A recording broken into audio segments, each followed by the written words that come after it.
이름을 등에 업고 청산한 자들 멸하게 하시고 폐하게 하셔서 하나님의 진정한 교회와 하나님의 나라가 이 땅에 세워지도록 역사하여 주시옵소서. 시종을 주님께 의지합니다. 변화교회 식구들 가정 한 사람 한 사람 둘러보아 주옵시고 저들의 영육간을 주님 지키시고 인도하시며 그들의 입술과 심령 속에서 하나님을 찬양하는 은혜가 임하게 하여 주시옵소서. 부족한 것이 이 시간에도 주의 말씀을 들고 섰사오니 사랑하는 백성들을 위하여 나팔로 사용하옵시고 은혜 위에 은혜를 더하여 주옵소서. 영육간에 고칠 수 없는 질병이 있습니까? 없는 것도 있게 하시고 있는 것도 없게 하시는 우리 하나님의 능력으로 치유하여 주시옵소서. 예수님 이름으로 기도하옵나이다. 아멘.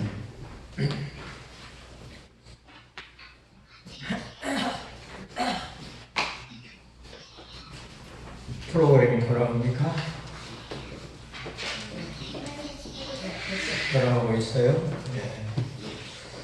자, 우리가 요한복음 지금 11장을 보고 있는데 이 나사로 사역하는 요한복음에만 나타나 있다. 왜 그런가? 보통 우리가 신앙 고백하면 누구를 기억할 수 있습니까? 베드로가 기억이 나죠. 그러면은 사복음서 중에 제일 먼저 기록된 복음서가 마가복음으로 그렇게 알려져 있는데 마가가 주로 이 베드로의 신앙 고백과 베드로의 전도를 중심으로 해서 쭉 기록을 했습니다. 그러고 나자 누가나 마가도 마태도 누가의 기록을 많이 참조해서 하다가 보니까 마태복음, 마가복음, 누가복음은 이렇게 서로 공통된 부분이 많아서 공감복음이라 그렇게 이야기를 하는데 요한복음은 이 3복음서 공감복음에 나와 있지 않는 내용들을 보충하고 또 공감복음서를 해석하는 그런 입장에서 기록되어 있기 때문에 오늘 본문에 이 나사로 사건, 특히 죽은 나사로를 살리는 사건은 요한복음에 나타나 있는데 여기에 오늘 본문에 나타나 있는 신앙 고백은 누가 해요? 누가 해요? 오늘 본문에 있는 나타난 이 신앙 고백은 디두모라 하는 도마가 해요. 여기 16절에 나타나 있죠. 그런데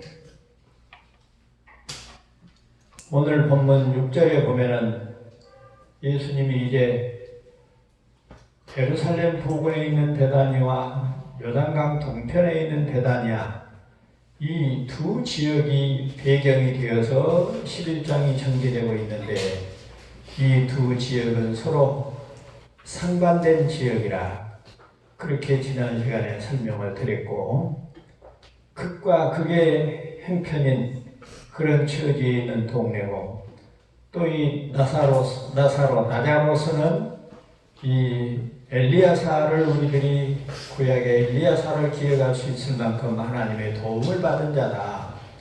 하나님의 도움을 받은 자가 누군가 궁극적으로 죽음을 면하고 생명을 구하는 구원을 받는 길이 하나님의 도움을 받는 길이거든요. 그래서 하나님의 도움을 받는 길이 어떤 것인가?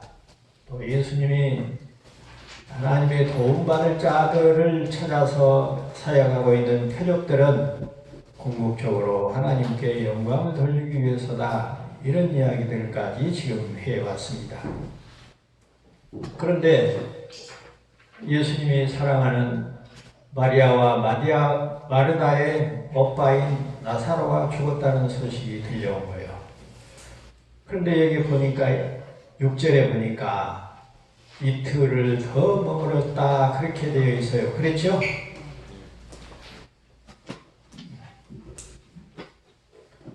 요한복음 11장 6절에 보니까 나사로가 병들었다 함을 들으시고 그 계시던 곳에 이틀을 더 유했다.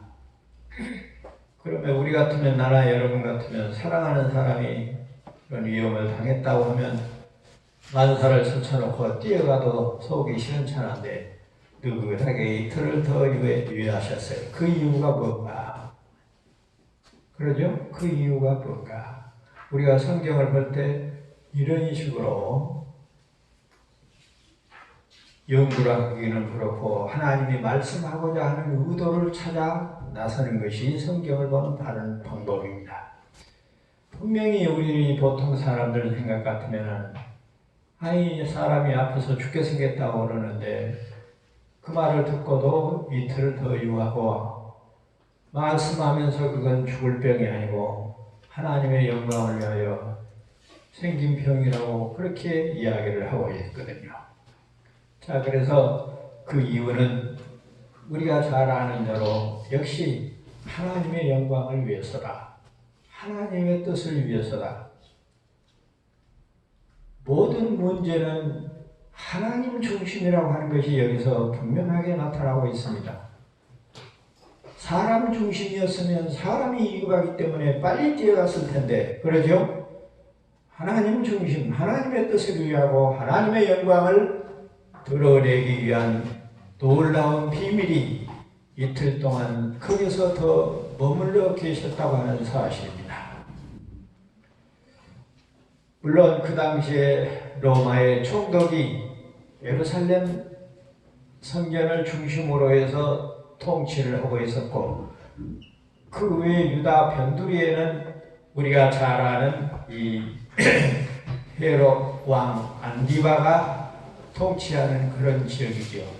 그러니까 사실상 예수님이 지금 계시는 이 베다니는 안디바의 통치가 더 강한 데고, 그러죠?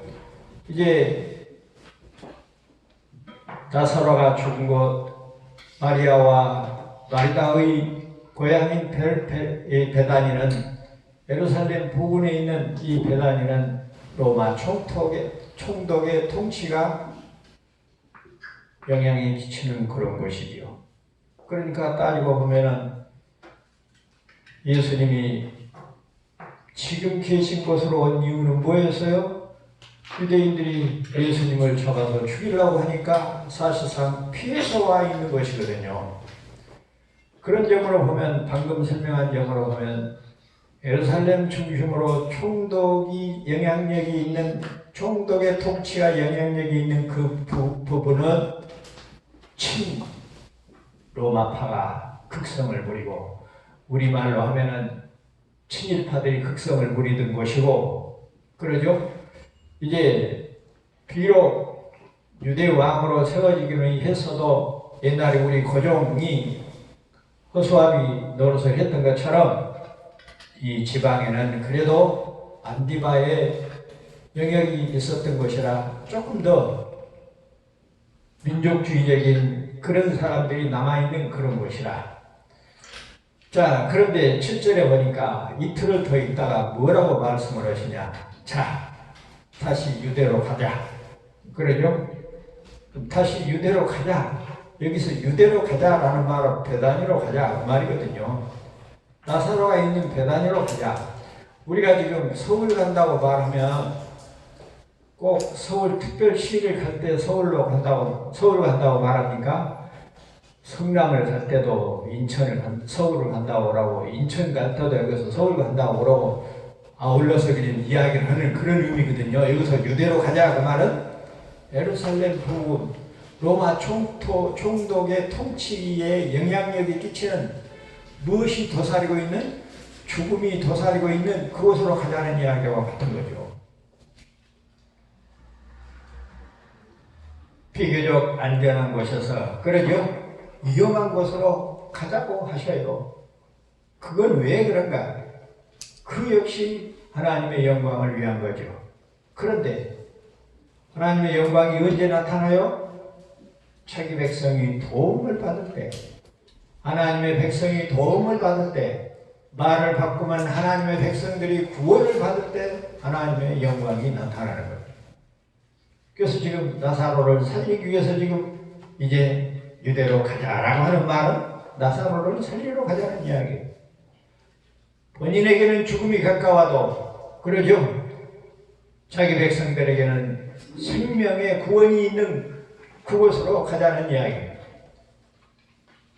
6절, 7절 모든 말씀의 깊은 내용과 목적은 역시 하나님의 영광, 하나님의 뜻을 이루기 위한 것이라고 하는 사실을 우리가 음미할 수가 있다. 문자적인 것에만 치우치면 그런 의미를 드러낼 수가 없지만 왜 이렇게 말씀하고 계실까?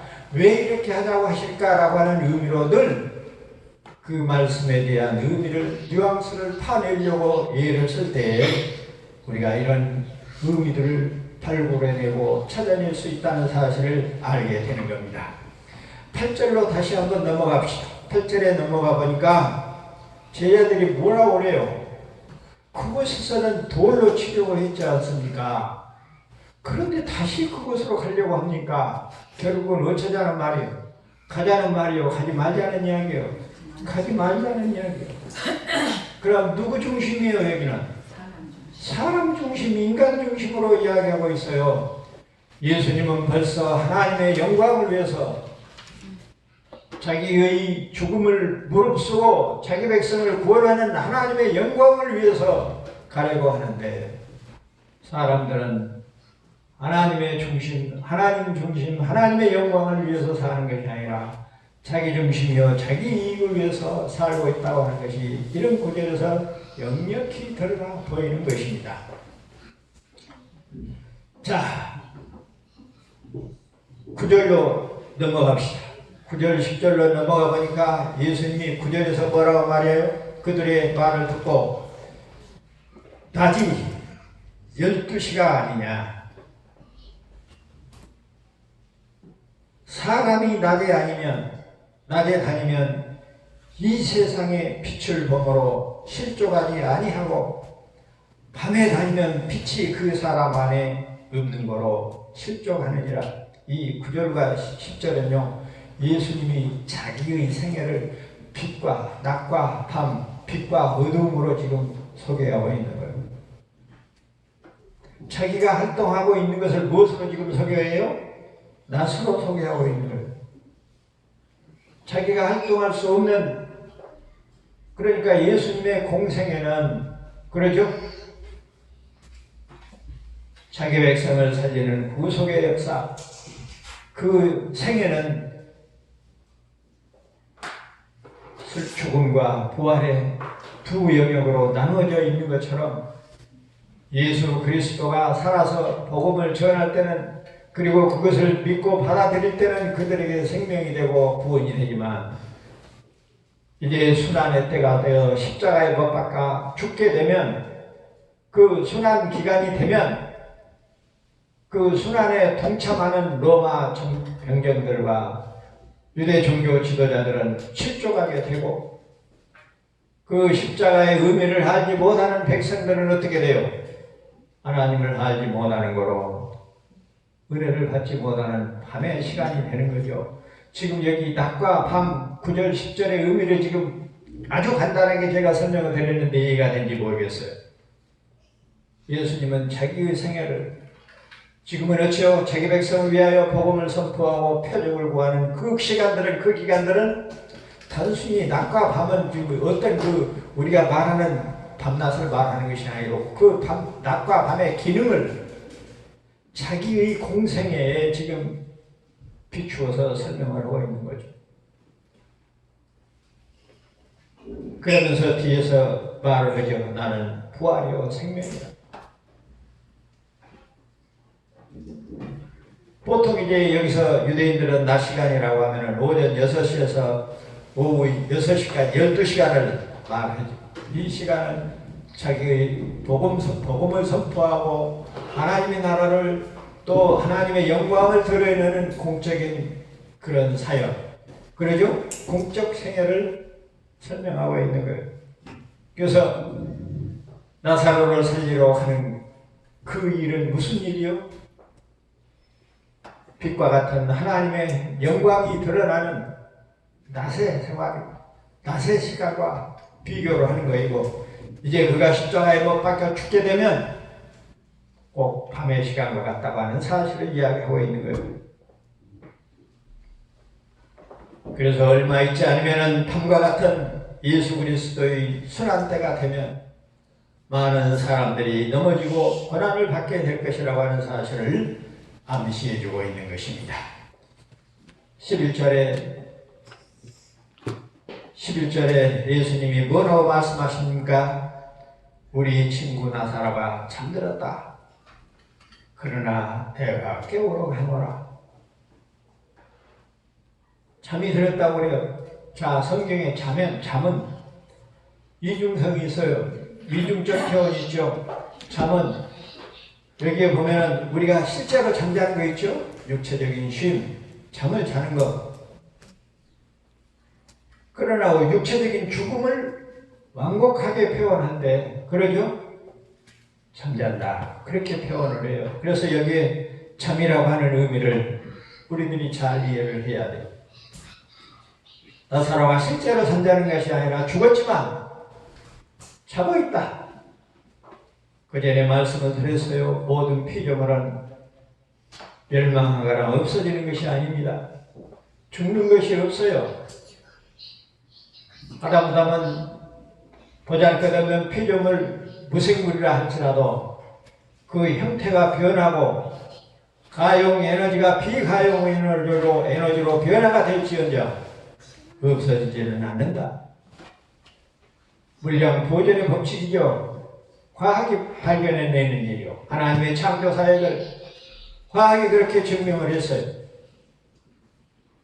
그래서 11절에 나사로가 잠들었다는 말을 우리가 여기서 유념해야 될 것이고, 예 12절로 14절에 보면은, 자, 그러면 그가 잠들었으면 금방 낫겠습니다. 제자들이 그렇게 말해요. 그러죠? 우리가 이 힘을 얻고 피로를 풀고 다시 일할 수 있는 기운을 얻는 것은 언제 얻어요? 잠잘 때. 잠잘 때 얻어요. 우리가 쉰다는 것은 힘을 축적하는 것이에요. 그래서 그런 원리로 여기서도, 자, 나사로가 잠들었으면 이제 잠들고 나면은 병이 치료가 되고 금방 낫겠습니다. 이 말 속에는 어떤 의미가 있어요? 가자는 이야기요. 그러니까 가지 말자는 이야기요. 끝까지 가지 말자는 의미가 우회적으로, 간접적으로 이렇게 표현하고 있어요. 나와 여러분은 어떻습니까? 하나님의 뜻을 따라 행하지 못하면서도 이런 핑계 저런 핑계 대면서 얼마나 우리가 하나님을 슬프게 할 때가 많이 있습니까? 예수님이 얼마나 답답했겠어요? 그러니 하시는 말씀이 나사로는 죽었다라고 말합니다. 다시. 말을 해도 못 알아보니까 살리려 가야 한다고 하는 의지의 표명이지요.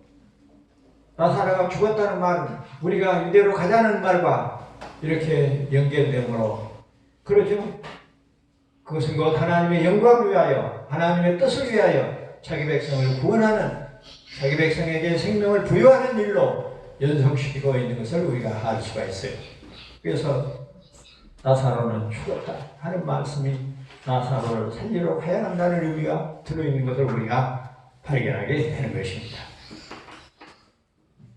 그래서 하나님의 영광과 자신의 죽음과 부활이 바로 그 말씀 속에 들어있는데 15절에서 잘 나타나 있어요. 너희로 하여금 믿도록 하기 위해서. 15절 한번 읽어볼까요? 다 같이. 시작. 내가 누리지 아니한 것을 너희를 위하여 기뻐하노니 이는 너희로 믿게 하려 함이라. 그러나 그에게로 가자 하시네. 나사로가 죽은 현장에 있지 않는 것은 바로 하나님의 뜻을 위한 것이고, 하나님의 뜻은 자기 백성들에게 믿음을 부여하기 위해서다. 이렇게 말하고 있어요. 그래서 이제는 실제로 그 일을 이루러 가자는 이야기예요. 자, 믿도록 하기 위해서다. 여기에 보니까요, 피스 튜세테라고 했어요. 피스 튜세테.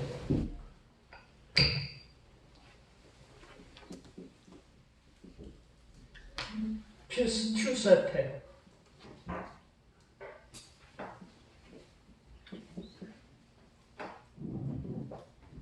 피스 튜세테. 예. 부정과거형으로 이미 믿음이 있어요. 믿고 있어요. 이미 믿고 있어요. 이미 믿고 있는 것을 더 믿게 하기 위함이, 우리가 속된 말로 이 말을 믿음 위에 믿음이라는 말을 많이 써요. 그러죠? 피스투 세테. 얘가 들어가 있구만. 피스투 세테. 자, 부정과거형으로 이미 믿고 있는 것을 그 이상으로 더 믿도록 믿음 위에 믿음을 주기 위해서 어쨌다는 거예요. 나사로가 죽었다는 거예요. 그리고 거기에 그 현장에 자기가 없었다는 거예요. 그러니까 우리가 쭉 지금까지 보면은 하나님의 영광을 나타나는 일이 무슨 일이에요? 자기 백성들이 구원받는 일이에요. 자기 백성들이 어떻게 구원을 받아요? 믿음으로 구원을 받는 거죠. 믿음으로 구원을 받아요. 근데 그 믿음이라고 하는 것은 새싹이 점점점 자라나는 것처럼 성장하도록 되어 있다는 거예요. 초신자의 믿음과 장성한 자의 믿음이 다르는 것처럼 믿음 위에 믿음을 주시기 위하여 지금 이 과정을 쭉 보면은 지금 얼마나 하나님이 자기 백성의 믿음에 대해서 관심을 가지고 있고 하나님의 모든 일들은 자기 백성들에게 구원의 생명을 주기 위해서 어디서부터 믿음을 부여하시고 점점 믿음이 성장하도록 나아가는 일들을 하고 계시는 것을 우리가 예수님의 사역을 통해서 제자들과 하는 말씀을 통해서 알 수가 있는 겁니다. 자, 16절로 넘어갑시다. 드디어 누가 나와요?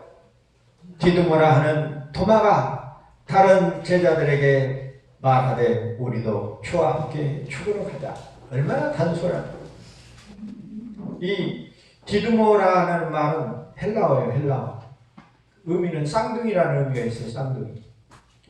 이 도마도 쌍둥이라는 의미가 있는데 이 도마는 아람어로 똑같은 사람이에요. 디두모라 하는 도마라는 말은 디두모는 헬라어고 도마는 뭐예요? 아람어로 그렇게 표현이 되어 있어요.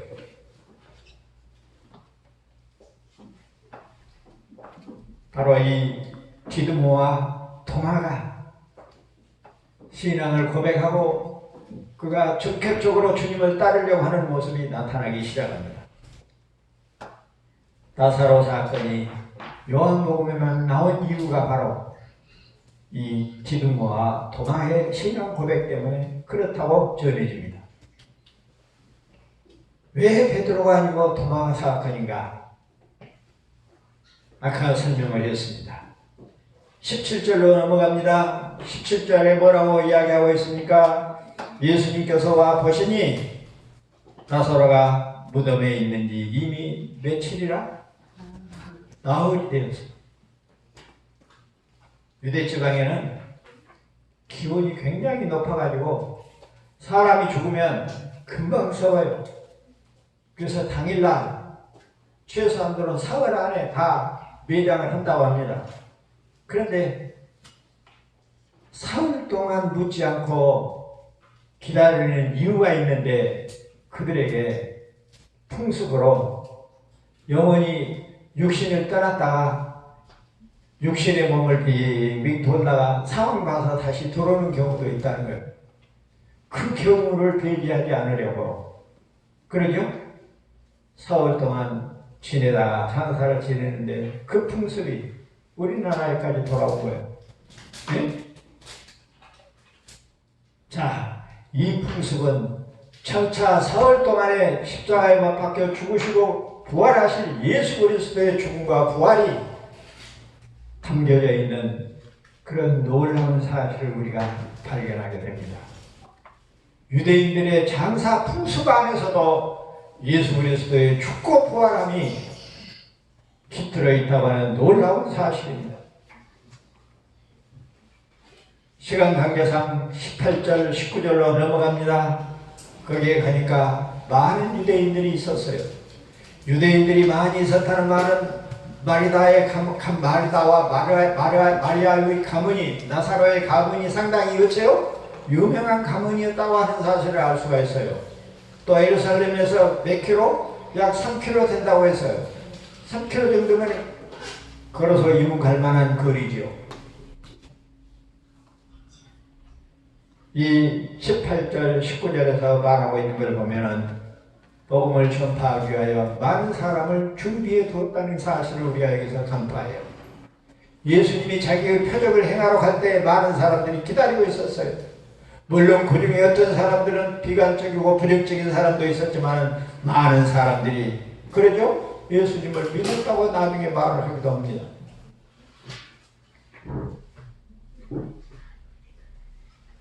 마르다가